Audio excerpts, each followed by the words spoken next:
This is Abaddon Recapped. Let's find out about the drama thriller film called Jailbait from 2014. Watch to the end. A girl named Anna Nix is playing the cello in her room. Suddenly, her drunk stepfather enters the room. He slaps her hard on the cheek and starts to touch her. She pushes him away with her legs, and he hits the bedside table, breaks a vase, and the fragments are stuck in the man's throat. The man dies instantly. The girl is detained by the police. In court, she claims that it was self-defense. However, her mother screams that the man would never have hurt her daughter. The court pronounces the verdict and sentences the girl to 4 years in a strict regime juvenile colony. Anna and the other convicts are brought to the prison. The police talk to them and give them orange uniforms. The warden's name is Frank. He greets the prisoners and tells them that they must obey the orders of the guards without question. Ancestors of Fire. Anna is put in a cell with another prisoner named Jeannie. The girl is fond of reading and does not like to communicate with people. She says she has been here for 5.5 years.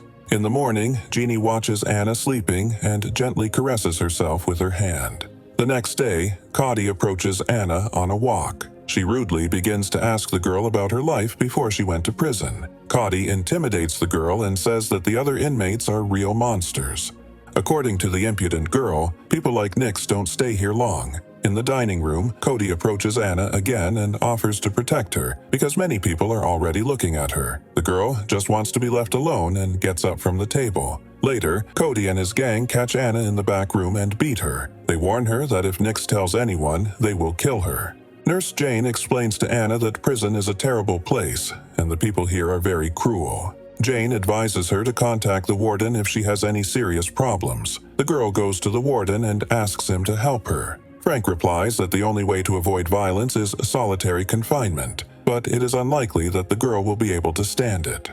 But there is another way. Frank offers to give her safety in exchange for intimacy with the girl. Nix rejects this offer, and then the man orders her back to her prison cell. She enters the prison cell and cries. Jeannie calms her neighbor down and tells her how she went through the same thing. Jeannie tells Anna that she is very beautiful and then kisses her gently. They make love and fall asleep in each other's arms.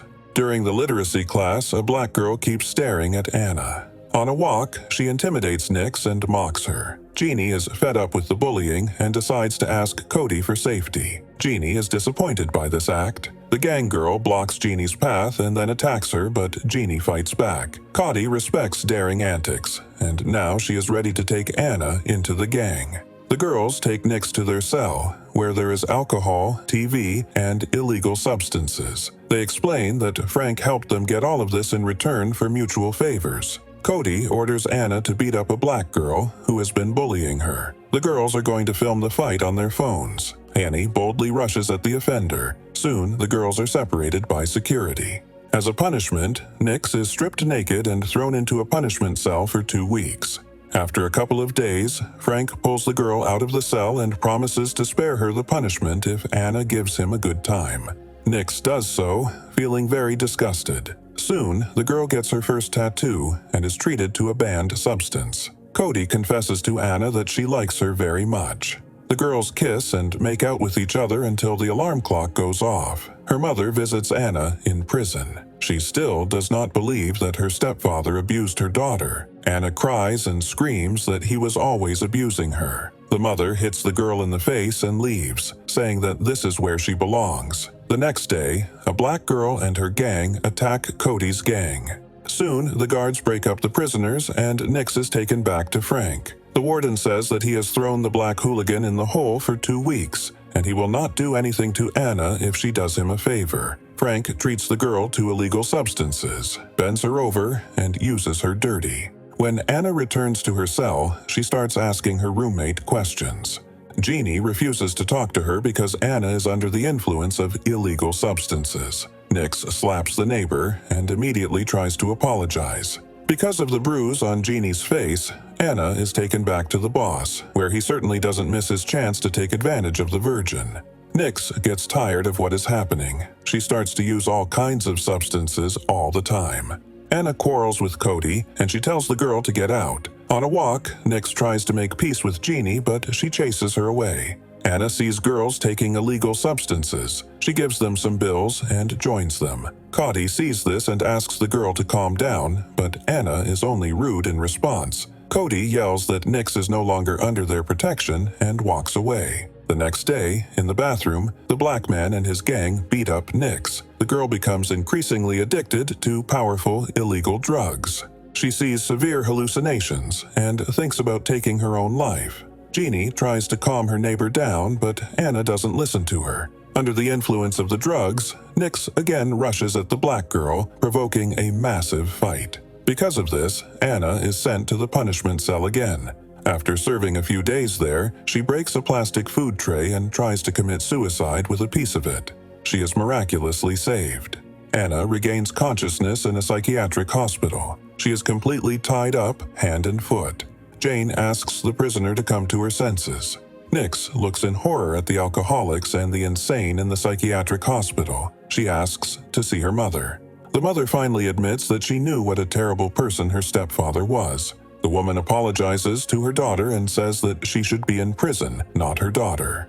After a while, Frank allows the girl to return to her prison cell. Bearing the pain, she removes the tattoo from her body. The girl finally reconciles with Jenny, and the friends make love again.